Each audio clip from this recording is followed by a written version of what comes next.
It's over. It's over. I'm back to the chicken. Hi. Hi. Hi.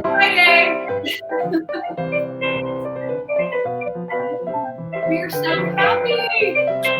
Oh my God, it's jumping up and down. It's so happy.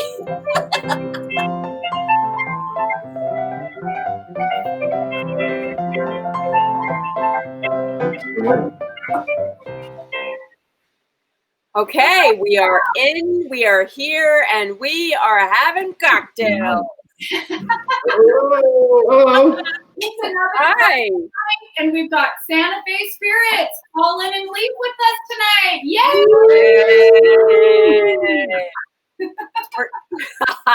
We're super happy to have you guys. We'll take these off so we're not muffled, but we are practicing social distancing. Okay. Just not at this very second. We've been working video editing, honest. Right. So welcome again to Santa Fe Spirits to our second cocktail. We have our wonderful mixologist here, Leif. I just want to say thank you. And we're going to put a plug in for Santa Fe Spirits. We will be opening our downtown location next week. So next excited. Thursday. Bravo! Lisa finally has a place to go. Lisa's got a place to go. Yeah. If you can't keep up with Leif and making cocktails, and not many of us can, come and have them down at the tasting room, and you will meet our new fellow here, Angelo, Oh, hi. who's a rock star mixologist just as well, and he will entertain you with some great cocktails down there. But anyway, that's our little plug. Thank He's going to you. make a cocktail, and if we get time, I'm going to do a quick wander around the distillery and show you where we make Oh, the gin. Oh, goody. Okay, look, we need to mention this though, you guys. USA Today, you guys were nominated. So Santa Fe Spirits has been nominated out of the 20 top distilleries to be one of the best in the USA. We're currently ranked, I think, 10th. We'd like you all to vote for us so we get pushed up the rankings.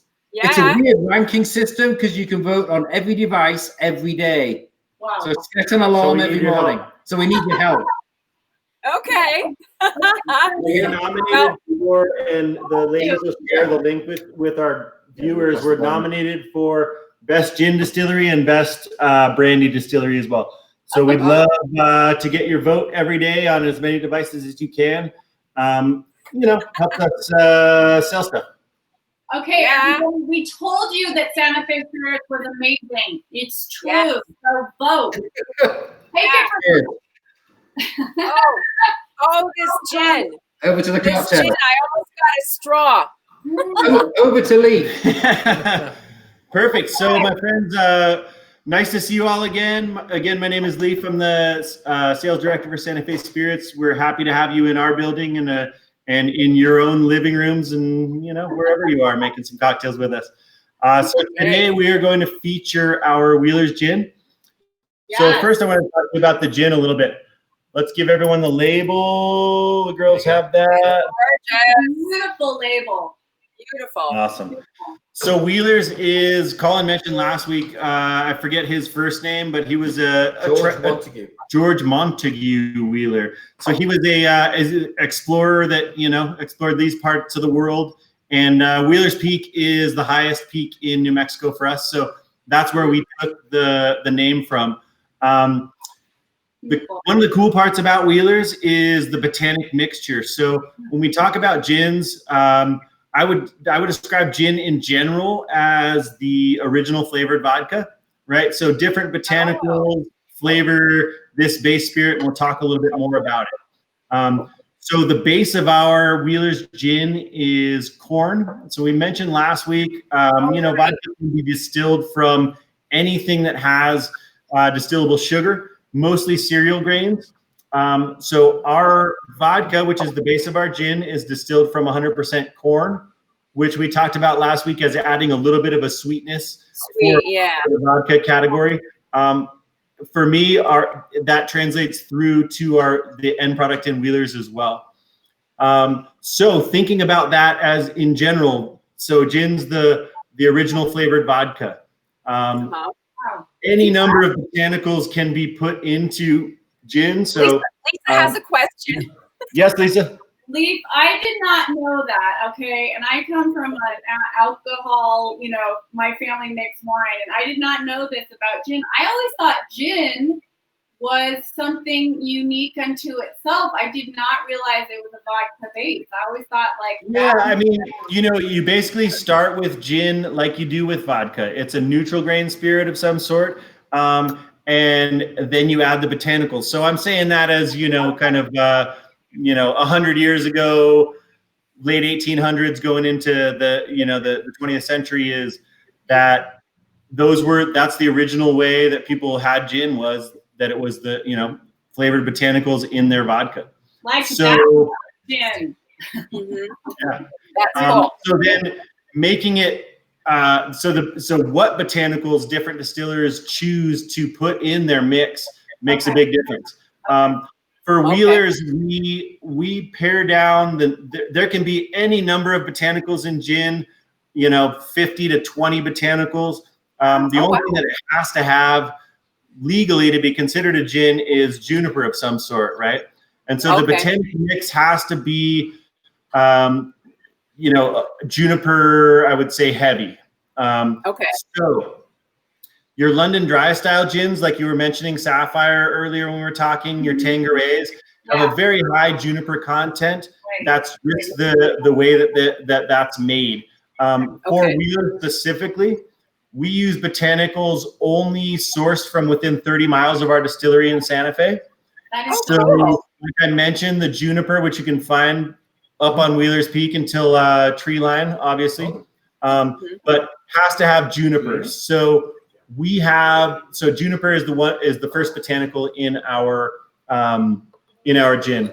And I have, let's see if I can show you some juniper berries. I steal juniper berries from my neighbor. Oh God, I hope my neighbor's not watching. I don't have any juniper in my yard, and I use the berries to marinate when I brine my turkey at Thanksgiving. So always Thanksgiving morning, I am running across the street in my pajamas to get. What day is that again?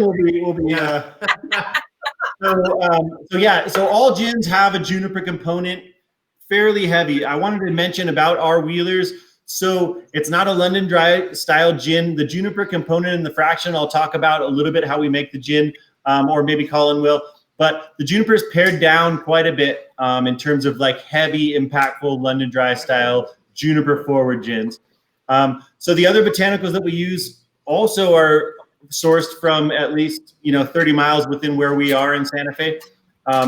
We use Cascade hops, which are a lot of a lot of gins you see some kind of a citrus component in, whether it's lemon, whether it's kaffir lime, whatever.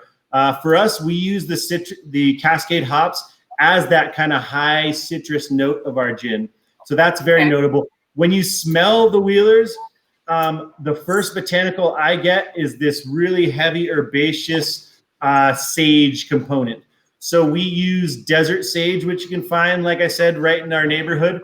That to me when you smell our gin right off the bat, that's really what you get, is that kind of super herbal, herbaceous sort of sage component. And when we make this cocktail in just a few minutes, that actually comes into play again. The other three botanicals that we use osha root, which kind of gives sort of a very grounded sort of a feel. So if you picture the Cascade hops as like the top bright citrus notes, the osha root would be kind of at the bottom of that. Cholla blossom flowers I mentioned in the middle there. And then what am I forgetting? Cascade hops, juniper, we got it all. Yeah, let's see the cholla blossoms, because lots of people don't know what they look like. Let me show you. I didn't talk about the cholla blossoms a ton. So we harvest these from usually the Bonanza Film Ranch just outside of town. You can see, so we take the entire top node of the cactus and the flower itself. So adds kind of a floral component to the gin, as well as this really cool kind of vegetal component from the cactus blossom itself as well. So I think enough about Lisa has another question. I just wanted to tell the viewers that when Debriana and I first took in the scent of this gin, it is such an aromatic, gorgeous scent. And I can drink this straight, and I cannot say that for most gins. It is beautiful. It is an absolutely gorgeous scent. Unbelievable. I want to dab behind my ears. It's for us at Santa Fe Spirits, the #1 seller in our portfolio.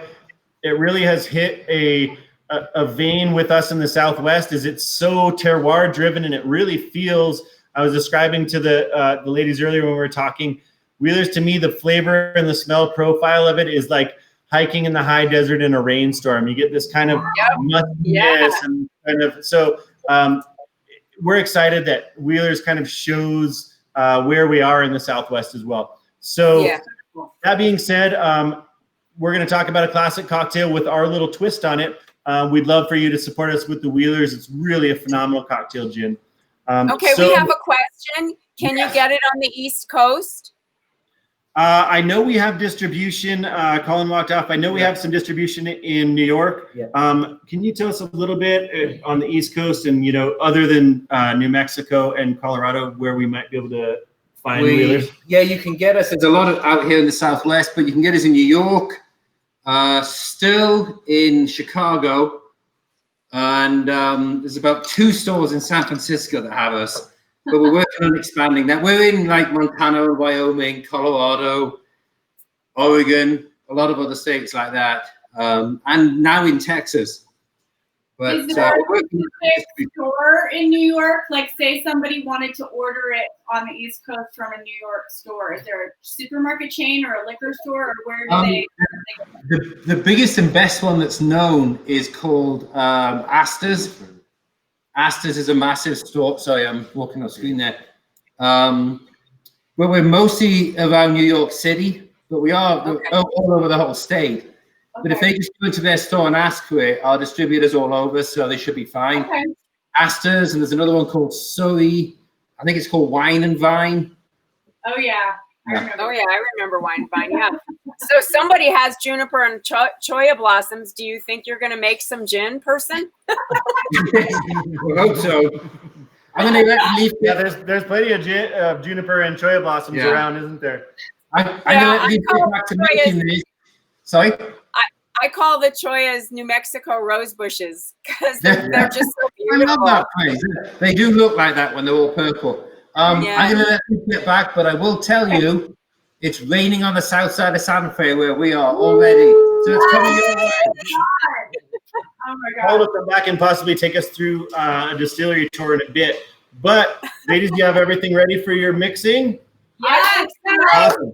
Ready. So this is a cocktail, as we were talking about earlier, that, we like to take kind of classic cocktails and just twist them a little bit. For me in this application, it's really fun to be able to talk about sort of, a cocktail that stood the test of time, over 100 years, and our little tweaks on it, So you don't want to reinvent the wheel too much, but take what's been given to us and kind of broaden that a little bit. So we're going to take you through our version of the Tom Collins. Tom Collins is probably the most basic classic gin cocktail. First showed up in print around the late 1800s, 1875 or so. So this is a cocktail that people have been drinking for a long time. This is a style of cocktail, and we'll talk a little bit about sours and highballs. But this is a style of cocktail that really loves itself some sunshine, loves itself some patio. So this is, I guess it's raining now for 5 seconds, but in half an hour when it's nice outside, this is what you would call your porch pounder and that kind of thing. So again, we're going to make a take on the Tom Collins. We did a little bit of a modification. So we're going to call this one the 505 Collins. 505 is the main area code in New Mexico. So there you go, 505. So we're going to use a few different bar tools than we did last time. We're going to, again, come back to, and this is fun because who knows what you have at home, but this is what we have here. This is what Pro Bars have. This we mentioned to a lot of people. They call a pint glass in the bartending world. This is called a mixing glass. What does Debriana have now? Oh, it's nice. I chilled it. That's fancy. So, yeah, she always has the larger. Oh no, Lisa had the large martini glass last time. So anyway, that's your mixing glass. That's what we're gonna mix into this whole time. Okay. And then also you have your Boston shaker tin. That's going to be key to the cocktail as well. As we saw yesterday, COVID times, last week. This is how they fit together. Okay. It's going to be for shaking. So ideally, you'd have those two things. Again, the must is your Wheeler's Western Dry Gin. Yes. What else? So we talked about last week our Hawthorne strainer. So this is your most basic cocktail strainer. We're gonna need that. Yep, Debriana has her double strainer, which we're gonna work with in a different way in just a second. And then whatever measuring apparatus you have. This is my electric jigger. Yep, you've got your espresso cup. Everything. Okay. So classic Tom Collins, right? This is a super awesome summer drink. We're gonna build directly into our mixing glass. Let's see if we can get this right. So I'm gonna hunch a little bit so you guys can see me, but you can also see the tools. We're gonna build. Oh, I feel very, very tall right now. We're gonna build directly into our mixing glass. Okay. Can you see it? Perfect. Okay. So super simple cocktail. This is a fun cocktail because we can talk a little bit about sours and highballs, right? So there's a classic category of cocktails called sours. Super, super simple. You take 3 S's. You take something strong, you take something sweet, and you take something sour, right? So I'm talking about booze, some kind of sugar syrup, and some kind of citrus. So that's what a sour cocktail is. When you turn a sour cocktail or a stirred cocktail into what we're going to talk about is a highball or a Collins, it just basically means that cocktail with some soda added. It could be ginger ale, it could be soda water, it could be some crazy fun fever tree flavor, whatever. So the basis of a Collins is a sour. So it's kind of fun to just kind of think about those a little bit. So again, we're going to start with our base spirit, which is our fantastic Wheeler's Gin. Okay. We're gonna do in our mixing glass 2 ounces. 2 ounces. Of our Wheelers. Or a quarter of a cup. Nice. Yeah, crazy. I don't know how many milliliters that is either. You're gonna have to tell me, Deborah. 2 ounces. Here we go. Oh gosh, that smells so what so we have good. now, right, is our strong. We have our base spirit. We're good to go. We're gonna talk about the syrup a little bit. So basically, you have your simple syrup, or some people call it bar syrup. It's any amount of sugar, basically, with water diluted 1-to-1. So for this sage simple syrup that we made for this 505 Collins, clearly we wanted to accentuate the sage botanical in the gin, which is a great way to go, right? So I took a cup of sugar, a cup of water, brought it to a slow boil, and then threw about 8 to 10 fresh sage leaves in there. When I went to my garden this morning, I had some pineapple sage going. So I threw a little pineapple sage in there. If you wanted to do rosemary or any other. I added a jalapeno. Oh, there you go. So yeah, Debriana wanted a little heat in her life.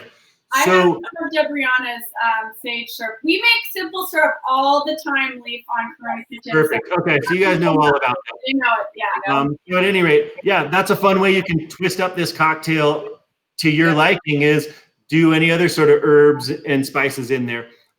So we have our sage simple syrup as well. We're going to do just under 1 ounce. I'm going to go 3/4 of an ounce, even though I told you it was going to be 1 ounce. This is looking pretty thick.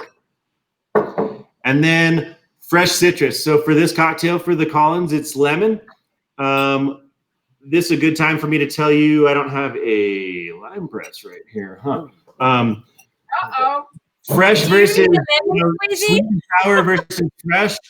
Always go as fresh as you can, obviously, with any ingredient. So what we're going to do is we're going to take fresh lemon halves. Yeah. And what I'm going to do, Peggy. Debriana, I noticed you have this strainer. Oh, you have a lemon press? Perfect. So actually what I'm going to do is, would you mind grabbing me one more glass? Sorry, just to clean that. So I don't need to strain the seeds, in other words, because this thing does it. Correct, yeah. So everyone that's using a citrus press, half cut lemon, and you do cut side down, right? Yeah. Cut side down. Even though it seems like in those, it fits the other way. So what I am going to do with the double strainer, Debriana, just to show you real quick, is I loved, if I was going to set up a bar to begin with at the beginning of the night, I would do fresh lemon and lime juice through this double strainer, so you get the citrus component, the chunks out of there. So what I'm going to do is I'm actually going to squeeze my lemon through the double strainer. To get it ready, so that I have really nice, clean, clarified lemon juice. So we're gonna do, we did 3/4 of an ounce of simple syrup. We're gonna do a full ounce of fresh lemon. So that's what you have in your mixing glass without any ice. You have your gin, you have your simple syrup of your choice. We did our sage, and you have your lemon.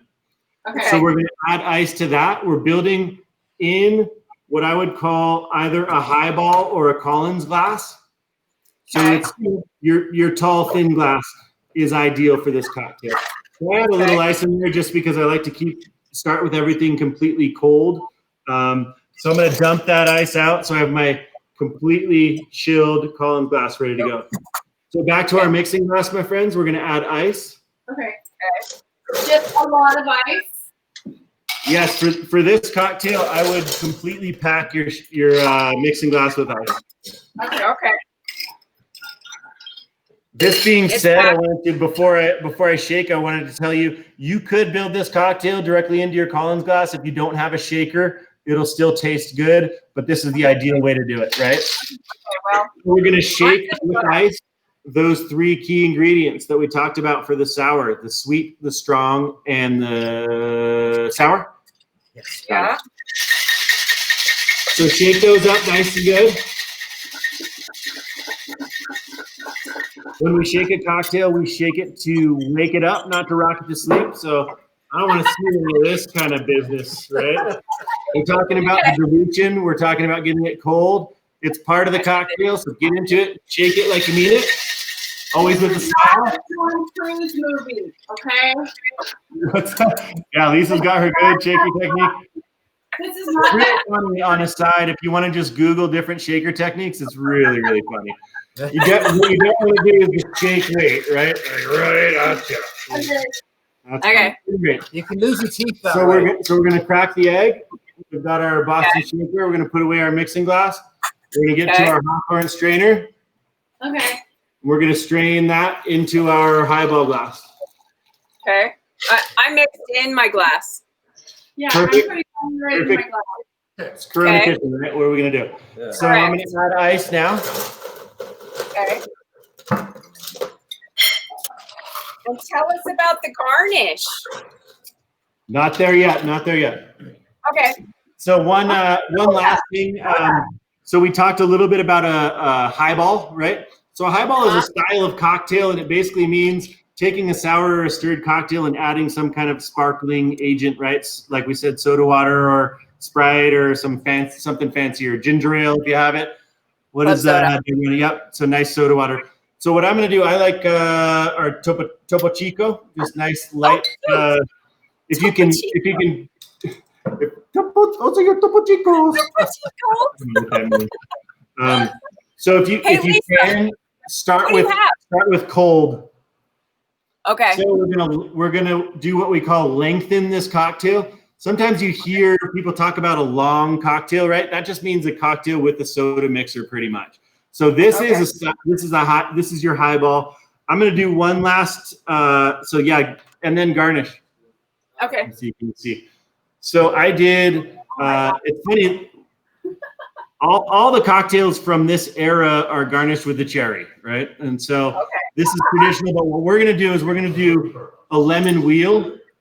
So a nice little river of lemon on the side. Okay. And then we're going to also do the cherry. Like we mentioned last week with the Mesquite Manhattan, I'd recommend not going with your red number 5 maraschino cherries. So this is a nice dark Amarena cherry. Oh.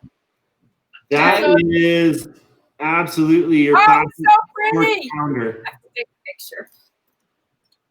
That is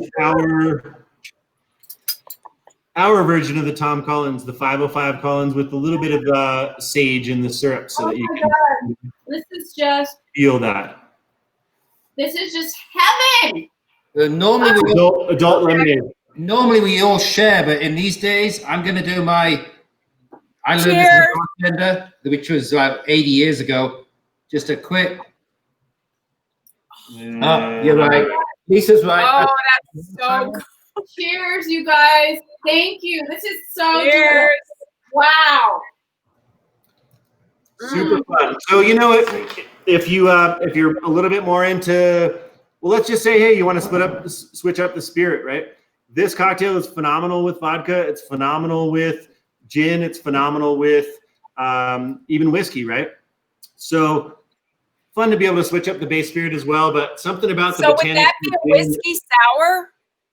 Totally, yeah. What basically? So we talked about, Debriana, the sour cocktails. So you have just for a second, we'll say we were talking about the 3 S's, right? So for a whiskey sour, you just do whiskey with lemon and simple syrup. For a traditional daiquiri, rum, simple syrup, and lime. So it's fun once you get the hang of like all these bases of some of these classics. You can just twist it up with whatever you like. The sour is really the simplest cocktail. You can switch up the base, you can switch up the citrus, you can fancy up the simple syrup if you want, and then making it, like we said, a longer highball. Just add whatever your favorite soda is. I remember Tails. Oh, that's right. Nice. So Colin mentioned we want to try to give our viewers that maybe are on the wagon or don't drink booze at all an option. This is a really easy cocktail to leave the booze out of. A mocktail version of this would be just leave out the booze, crank up the sugar and the citrus component just a little bit, or add a little bit more soda water. But really refreshing. You could add a flavored soda. Like, didn't you have lemonade soda, Lisa? Yeah, I have this French sparkling lemonade. It's delicious. This is so good. And with the cherry that had a little bit of syrup in it, it's just so refreshing and delicious, with booze or not, depending on what your preference is. But I was just going to say, I remember being a little girl and my dad, like behind the bar in the late 60s, when people would come over for a cocktail party and they all had highballs. And I remember like the scent of Crown Royal just makes me sick to this day. Because all the adults had it on their breath and they're like, hey. And then we had the horrible cherries. But the last time I think I ordered a Tom Collins, they used, I remember it was like a mix or something, isn't that like the mix? So I mean, they do, similar to like margaritas. I mean, there's obviously a ton of different shortcuts, right? Mm-hmm. So that's where sweet and sour came from. If you're going to order a Collins in a bar that didn't have fresh fruit, I might stick with just a shot of Crown or some Coquille. But, it's not worth it. So you can use sweet and sour in a pinch with the soda as well. The sweet and sour would approximate the citrus and the sweet. You know what I'm saying? Like, that's what people should ask for when they go to a bar. Make sure that they're making it fresh, because you only want to have it like this. Like, if you have it with it's a really refreshing cocktail if you get the ingredients right. Mm-hmm. Yeah. Otherwise, just be too sweet or too sour. If you order it in a bar, it is worth having it made well. Yeah, this is excellent. Thank you so much. This is wonderful. I saw a Facebook user posting here. Excellent lemon squeezy. Yeah, it's sort of it's that kind of drink. It really is. Yeah. And, by the way, it's not raining. It is Santa Fe. So. Actually, I was going to give you a quick. It's always a pleasure, and we always learn so much from you. Thank you so much. Yeah. I'm going to take this 30 seconds. We're going to go for a walk. Oh, goody. Quickly. I can still walk. I didn't drink it all yet. I'm sitting down. I don't know if I can. Oh, Angela, look at this. So I'm going to give you a couple of seconds. We're going to go into the still. Oh, cool. I'll show you where we make the gin. So this is into the distillery. Wow. Tanks on one side, mash tun on the other. Wow. Angela helps us in here. It's like Charlie and the Chocolate Factory for gin. There you go. So this is the still. Basically, this is our still. Wow. We talked about the botanicals. What we do is the 5 botanicals we talked about, we macerate or infuse them all separately in tanks like this one here. You can see this tank, see this tank here? And you can see how much we make. When we take those, we put them into, you can kind of see the vessel at the back there. So we don't run through the main body of the still. We fill that with vodka. We run it up, and we'll get into this more technically some other time. Wow. Into the botanical vessel at the back there. This one over there. And in that vessel, we have all 5 botanicals that come out of these tanks here.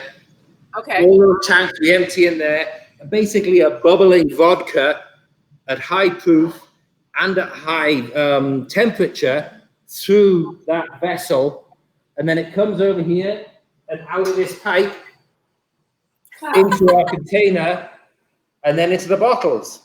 Makes it sound so the heat doesn't cook the alcohol off? Well, it does, but it's trapped within this machinery. So it turns into a vapor and goes up this tube and down that tube and down through a condenser, which then chills it back to cold, and we can catch the liquid afterwards. Well, so that looks like a giant clarinet. Colin, you make a really amazing gin. It is so good. Made by our distillers who have worked so hard this week. They're off for the evening. Let's go back to Leif if he has anything else to say. Time for a cocktail. I should have had this last if there's night. any questions That's all there. I want to say. The weekend is here. Enjoy the cocktail. And in a couple of weeks, we'll be back with more, that's for sure. Yay. Okay. Thank you so much, you guys. Thanks. I think that's us done. Okay, so everybody's got to go vote here. Yeah. Don't forget to vote at USA Today for Santa Fe Spirit. Yeah, it's actually usa.com/awards, and you'll see there's awards for lots of different distilleries in there. But if they go to, vote for Gin and Brandy Distillery, vote for Santa Fe Spirits. Go to their website if you want to know more information about getting the products in your state. Yeah, everything's on our website. Hey guys, thanks for having us. Thank you. Thank you so good. As always. Here's the most important one. Super fun being with you guys. We'll see you next time. Bye. Next time. Santa Fe Spirits. Feeling pretty good, Debriana. That was great. I wish I'd had it last night. I needed it so bad. Last night would have been a good night. Back to the water. Go home. Thank you. Bye, everybody. Stay safe. Wear a mask.